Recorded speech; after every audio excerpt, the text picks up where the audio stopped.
vulgar, disturbed, off-putting, sickening, uncompromising, crass, cheap.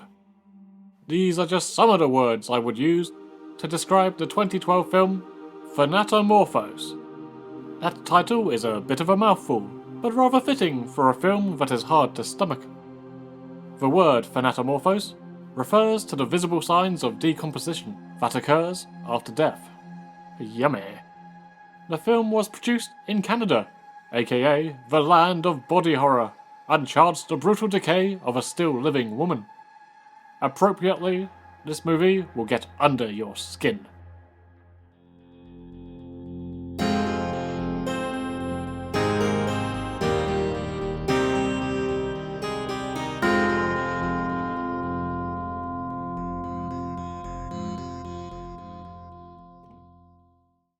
Following a distorted opening credits sequence that already leaves you a little rattled, we meet our protagonist, Laura. She is a very dejected and dispirited character, the type of person who has become so worn down that they now wander through life without purpose. Lacking interest or joy in anything, she just takes it as it comes. That includes the horrendous verbal, physical, and sexual abuse that she receives from her boyfriend. This prick treats her like rancid dog poo wedged into the bottom of his brand new expensive shoes. Are you staying here tonight? Nope. It is vile, yet Laura just accepts it. She refuses to stand up for herself, and won't take any help or support even when it is directly offered. As this depressing existence spirals down, Laura starts to undergo some worrying physical changes. No, I'm not talking about a little hair on the bush. First, bruises begin appearing all over her body at an alarming rate. From there, Laura barricades herself in her home as her body continues to mimic the effects of decomposition that happens in recently deceased organisms. It is a minimalist narrative, flitting from one agonizing scene of decay to the next, seemingly without rhyme or reason.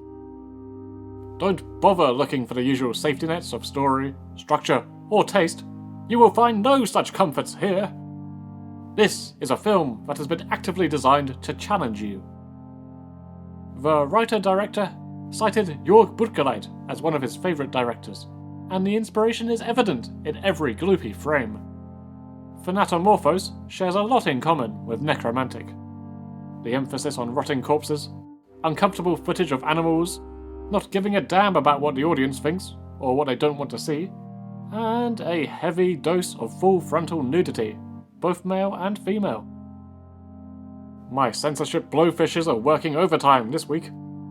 Laura is in a state of undress for what must be 95% of the bloody screen time. Even the stain on the wall is more erotic than your average Playboy cover. The quality and presentation of the filmmaking is on the lower end, but in a way, that is a mercy. Films like this and Necromantic, do you really want to see them in crisp, well-shot 4K?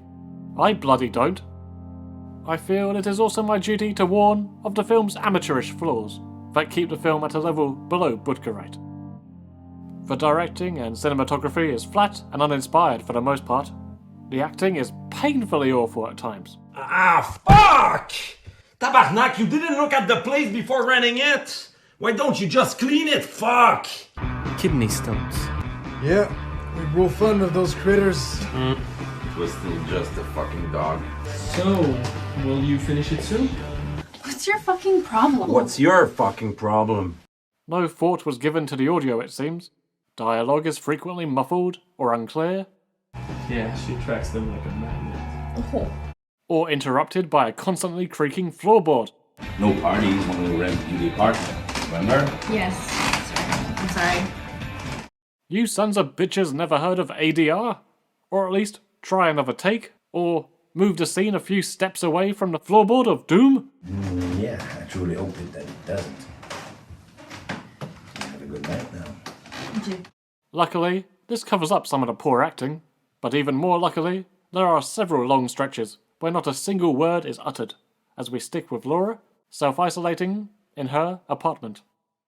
This is where the film prevails. It almost feels like a successor to Polanski's Repulsion, in a way.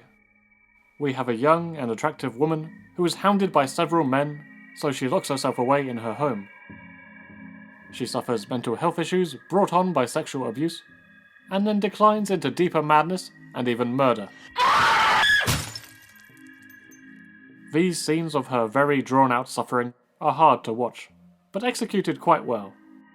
There is no respite from the horror. If anyone ever says to you that things can't get any worse, just show them Thanatomorphose.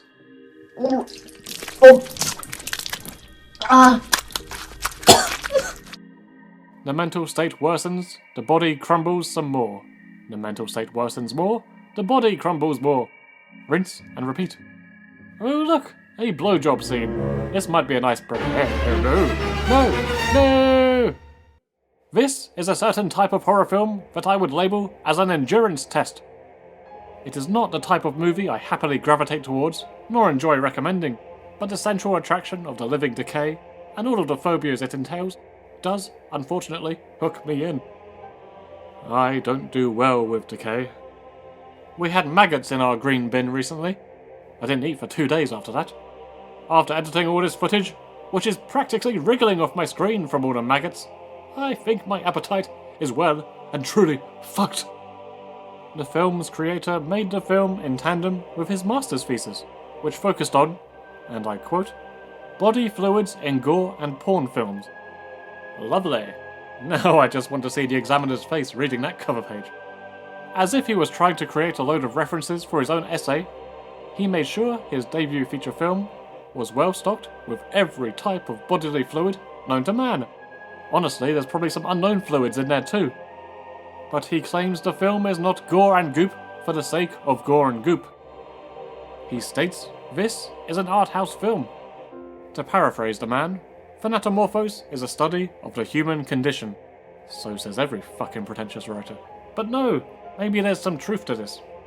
He says the film is about how we are so easily confined to our miserable lives. There are obvious problems, yet we resign ourselves in glum acceptance, instead of resolving the issues or seeking help. We lack self-respect, and force ourselves for a numbing day-to-day grind. Laura was already dead inside. The decay is just a symbolic representation of this. Pretty strong message, and maybe even relatable. No, that's not me admitting that I have issues that need fixing. No, not at all. Leave me alone, I'm going to bed.